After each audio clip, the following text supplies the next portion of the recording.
Welcome back to Chat Like a Native. Hey there. So by the time we wrap up our conversation today, you're going to know the specific mechanics to stop sounding robotic when you speak English. Yeah, and instead start sounding really confident, relaxed. Exactly. And there is a pretty massive secondary benefit here, too. Applying these techniques will drastically improve your listening comprehension for, those fast native speed conversations. Totally. So the methodology we're looking at relies on two foundational pillars. The first is mastering the actual music of English, what linguists call connected speech. Right. And the second is the implementation of a highly specific, like really high-intensity cognitive training method. It's called shadowing. Shadowing, right. Yeah. And to anchor this whole framework for you right out of the gate, we are using a mnemonic. It's LRS. LRS. So the L stands for link the sounds, the R stands for reduce the weak words, and the S stands for shadow the rhythm. Link, reduce, shadow, LRS. That's the one. Okay, let's unpack this. The central frustration for so many advanced language learners is this massive gap between their theoretical knowledge and their actual physical output. Oh, yeah. It's so common. You listen back to a recording of yourself speaking, and your vocabulary is, sophisticated. Right, the grammatical structures are flawless. Flawless. Yet the delivery still feels rigid. It feels unnatural. And that disconnect happens because most of us fall into this trap of orthographic interference. We treat spoken language as if we're reading a written text out loud. Which is the worst thing you can do. Yeah. Because the orthographic reality of English, how it looks on a page with those neat little spaces between every single word, that has very little to do with its phonetic reality. Right. When learners try to honor those visual spaces when they speak, they end up creating this word-by-word delivery system. They assign equal weight, distinct boundaries to every single word. So instead of a flow, you get this staccato, fragmented rhythm like, I want to go to the store. Exactly. 7 isolated units. Yeah. But a fluent speaker doesn't do that. They produce a continuous stream of sound. It functions almost like a single multi-syllable word. I want to go to the store. And this often gets miscategorized by learners as lazy English, right? Or just informal slang. All the time. There's this assumption that native speakers are just being sloppy by blurring want to into wanna, or dropping sounds entirely. But connected speech is a fundamental, structurally necessary feature of natural spoken English. It's the default operating system of the language. Exactly. Prioritizing the flow and the rhythmic timing over the precise articulation of every single phone. That is a feature of the language's design. It's not a bug. Right. The human vocal tract just seeks economy of effort. When you speak at a conversational pace, your articulators, your tongue, your lips, your jaw, they physically do not have the time to return to a neutral position between every single word. They have to anticipate the next sound. Right, and take the most efficient path to get there. A really practical way to visualize this is through a train analogy. Oh, I love this one. Yeah, so if your sentence is a train line and the words are the individual stations, speaking word by word is like driving a train that comes to a screeching, complete halt at every single platform. It just destroys the momentum. Totally destroys it. The mechanics of connected speech allow the train to keep moving. It glides through the minor stations without losing its kinetic energy. So we can look at the specific linguistic mechanics that allow this momentum to happen, starting with linking. Right. And in phonetic terms, one of the most common forms of linking is catenation, which is just the seamless connection of a final consonant sound to an initial vowel sound in the next word. Catenation. So this prevents the glottal stop, that tiny little catch in your throat that you use to separate words. Exactly. When you have a phrase like pick it up, inserting glottal stops creates pick it up. The vocal cords close and open 3 times. Which feels super jerky. Very. But by linking the consonant to the vowel, you bypass the glottal stops entirely. The K sound shifts to become the onset of the I, and the T shifts to the U. The articulatory boundary actually moves. Right, so it creates peaky top. Pikey tap. Wow. And the exact same principle applies to a phrase like turn off. The boundary shifts, the N attaches to the E, and the output is turn off. Turn off, exactly. And then we have the mechanics of consonant sharing, or what linguists refer to as gemination. This occurs when a word ends with the exact same consonant sound that the next word begins with. So with a phrase like that time, producing 2 distinct aspirated T sounds requires stopping the airflow completely, releasing it, and then immediately stopping and releasing it again. Which is a lot of work. The vocal tract favors efficiency, so it just merges them. You prepare the mouth for the T position, you hold the closure slightly longer than you would for a single consonant, and you release it just once. The two words essentially share the boundary. Right. And efficiency also drives the next critical component, which brings us to the R in our LRS mnemonic. Reduce the weak words. Yes. The perception of fast English is largely an illusion. It's created by vowel reduction. Native speakers are not necessarily speaking at a higher syllable per second rate. They are heavily compressing specific words within the sentence. And this mechanism of reduction primarily targets function words, right? Like Yeah. prepositions, articles, conjunctions, auxiliary verbs. Exactly. They don't carry the core meaning of a sentence, so they get de-emphasized. The vowels in these words are often reduced to a schwa, which is the most relaxed neutral vowel sound in English. So the word to degrades to a quick ta. Right. And the word can shrinks from a full as to a soft kinin. When a learner tries to fully pronounce a vowel in every single function word, they accidentally signal to the listener that every word is equally important. Which completely destroys the hierarchical structure of the sentence. It flattens it out. Here's where it gets really interesting. Because the linking and the reducing are ultimately subservient to a much larger governing framework. The overarching master of English pronunciation is rhythm. Rhythm is everything. English is categorized as a stress-timed language. And the distinction between a stress-timed language and a syllable-timed language is profound. It really is. In a syllable-timed language like Spanish or Japanese, each syllable takes up roughly the same amount of time. The rhythm is like a metronome, tick, tick, tick, tick. But English operates on isochrony, meaning the time between the stressed syllables remains relatively constant regardless of how many unstressed syllables are shoved between them. Right. This requires a massive cognitive shift for learners coming from syllable-timed backgrounds. Perfecting the pronunciation of individual vowels and consonants is far less critical than mastering lexical and sentence stress. You can have a thick, developing accent, but if you hit the correct rhythmic beats, a native speaker will understand you effortlessly. Effortlessly.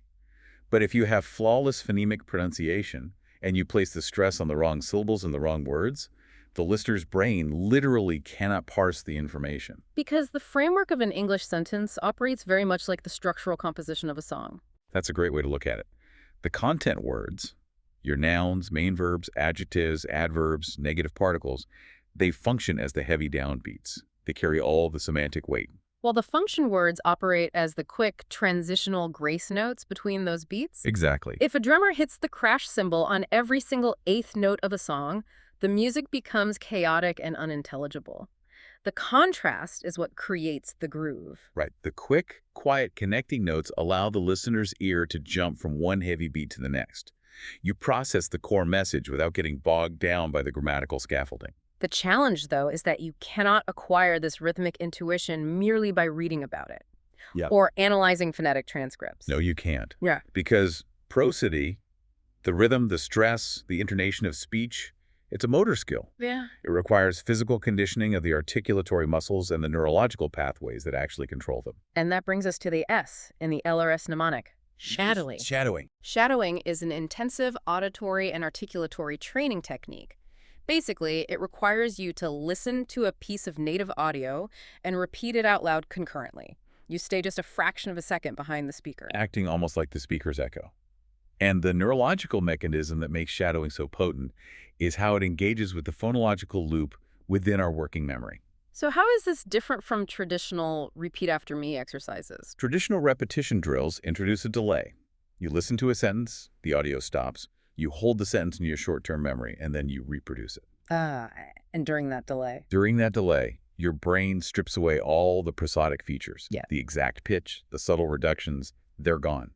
And your brain replaces them with your own internalized orthographic habits. So you end up just reciting the words from memory using your default rhythm, rather than actually mimicking the native speaker's mechanics. Exactly. Shadowing eliminates that delay. By forcing an immediate input-to-output conversion, you bypass the analytical text processing centers of the brain entirely. Pause once. Your ears process the acoustic signal, and your motor cortex immediately fires the instructions to your vocal tract to match that exact acoustic shape. It forces you to adopt the speaker's speed changes, their intonation contours, their linking patterns in real time. In real time. But jumping straight into high-speed shadowing overloads the working memory, right? It leads to severe frustration. Oh, absolutely. The cognitive load is simply too high. To bridge the gap between theory and execution, you have to use a structured progression. We call it the shadowing ladder. The shadowing ladder. And the absolute golden governing rule of the ladder is that articulatory control must be established before speed is even attempted. Control before speed, always. So step A of the ladder actually involves zero speaking. It is purely an exercise in auditory selective attention. You listen like a detective. Right. You take a 10 to 20 second audio clip and you listen to it multiple times with a specific analytical focus. You're actively hunting for the prosodic architecture. You listen for the exact placement of the breath pauses, the elongation of the stressed vowels, the degradation of the reduced vowels. And then step B formalizes that analysis by marking the lexical stress. You identify the anchor words carrying the semantic meaning. Let's use a specific example sentence. Let's say, I need to call you after work. Perfect. So the analysis there is straightforward. The message survives entirely on the words need, call, after, and work. Right. Those are the primary beats. I need to call you after work. The pronouns and prepositions I to you are relegated to unstressed, weak forms. Exactly. Having mapped that prosodic terrain, step C initiates the actual motor training. You shadow the clip at a significantly reduced speed for 2 to 3 minutes. The objective here is neuromuscular adaptation. You're actively forcing your jaw, your tongue, and your lips to execute the linking and reductions you found in the previous steps. And during step C, the physical sensation will likely feel highly exaggerated, maybe even completely unnatural. But that discomfort is a positive indicator, right? It is. It means you are overriding deeply ingrained muscle memory. You're forcing your articulators into novel configurations. Feeling weird just means you are learning a new skill. Once the articulatory pathways are somewhat primed, step D increases the demand. Now you shadow at the normal speed of the audio for 3 to 5 minutes. And at this velocity, perfection of individual phones has to be sacrificed in favor of maintaining the rhythmic stress timing. Stop chasing perfect sounds and start chasing the shape of the sentence. You surf the overarching prosodic wave. Exactly. Then step E introduces the highest level of cognitive demand. This is the golden technique. The one step behind shadowing technique. Right. Because in a traditional shadowing exercise, learners sometimes inadvertently wait for phrase boundaries to begin speaking. They wait for a pause. Right. One step behind shadowing requires you to maintain a continuous half-second delay behind the speaker, regardless of sentence structure. So you are processing incoming auditory data, holding it in your working memory, and simultaneously articulating the previous chunk of data. It heavily taxes the brain's executive function. It closely mirrors the rapid cognitive processing required during actual, unpredictable conversation. And the final component, step F, relies on an objective feedback loop, recording your execution and comparing it to the source audio. Because subjective feeling is an unreliable metric for phonetic accuracy. Your brain will trick you into believing you produced a reduced schwa sound or linked a consonant simply because you intended to do so. Recording provides raw acoustic data. You record once, and then you ask yourself 3 questions. Did the stress match the original? Was the flow kept without too many pauses? And were the words connected smoothly? Yes, but the efficacy of this entire ladder depends heavily on the source material you select. Right. The criteria for optimal shadowing audio are strict. The recording must feature clear, high-quality audio without competing background noise. The speech must be natural and spontaneous. Interviews, unscripted podcasts, or conversational vlogs. Not the artificial, overly enunciated speech found in traditional graded learner materials. And the clip must be brief. Cap it at 20 seconds. This allows for high-frequency repetition without cognitive fatigue. Now, in terms of execution, there are several predictable points of failure learners encounter. Mistakes and fixes. Let's go through them. The primary mistake is shadowing too fast, accelerating the pace prematurely. Attempting to shadow fast, connected speech before establishing the physical articulatory pathways results in stumbling. It just reinforces poor phonetic habits. The fix is simple. Use the ladder. Don't skip steps. Another frequent mistake is achieving perfect lexical recall while entirely flattening the stress. The rhythm is just absent. So the fix there is to drastically restrict the focus. Isolate just 3 to 5 critical beats within the sentence and intentionally over-exaggerate them during the shadowing process. Right. Pick your beats. Now, learners also tend to regress into choppy, isolated word blocks when they get overwhelmed by the speed. The fix for this is microlinking. You stop trying to process the entire sentence and drill down to a single 2-word boundary. You isolate a transition like need to or Pick it and loop it continuously until the catenation is entirely fluid. Over-articulation is another major barrier. The desire to sound clear often leads learners to hyperpronounce function words, which destroys the natural rhythm. Attaining natural rhythm requires a willingness to let certain sounds degrade. The fix is to let the unstressed words be relegated to the background. Embrace the schwa. Allow those small words to go weak. That's what elevates the heavy beats and creates the necessary auditory contrast. And finally, avoiding the recording step is perhaps the most detrimental mistake. Skipping step F removes the calibration process entirely. The fix. Record daily. Committing to recording just one take daily makes your improvement visible. It transforms abstract effort into a quantifiable, trackable progression curve. It's a huge motivation boost. What's fascinating here is you get this massive listening benefit. There's a secondary neurological adaptation that occurs when you engage in this rigorous articulatory training. Oh, the motor theory of speech perception. Exactly. It posits that we perceive spoken words not just by analyzing the acoustic signal, but by subconsciously mapping that signal onto our own motor commands for speech production. In simpler terms, you can't hear what you can't produce. Your auditory cortex is intimately linked to your motor cortex. You cannot effectively decode acoustic patterns that your vocal tract does not know how to produce. When you train your mouth to reduce and link words, you are simultaneously updating your brain's acoustic recognition software. Once you physically know the articulatory mechanics of producing "I want to go to the store," your brain instantly decodes that exact phonetic blur when a native speaker produces it at high speed. It trains the brain to decode fast English in meetings, calls, and videos. It eliminates the cognitive lag. No more dreaded "can you repeat that" moments during live conversations. It is an engineered shortcut to advanced listening comprehension.